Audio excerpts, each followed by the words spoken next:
This video, Windows key not working in Windows, how to fix. So first go to settings. In settings you can see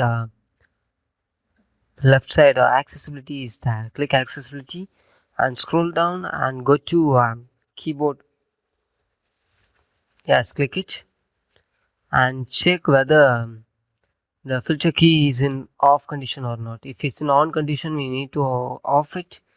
It should be in off condition. Yes, go back and go to device manager. In this device manager, just click device manager, and in this device manager you see the keyboard setting is there.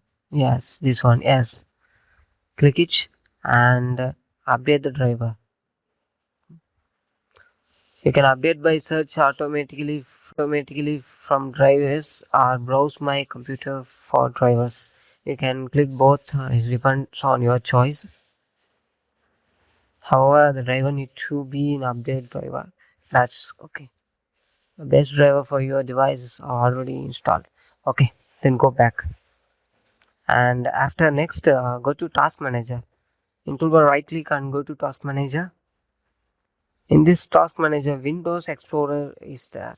You need to search for Windows Explorer.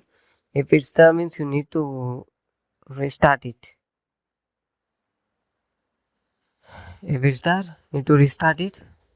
Then after restart, you need to go to close the tab and restart the PC.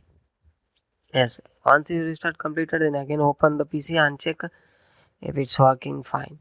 So this is how to fix the Windows key not working in Windows problem.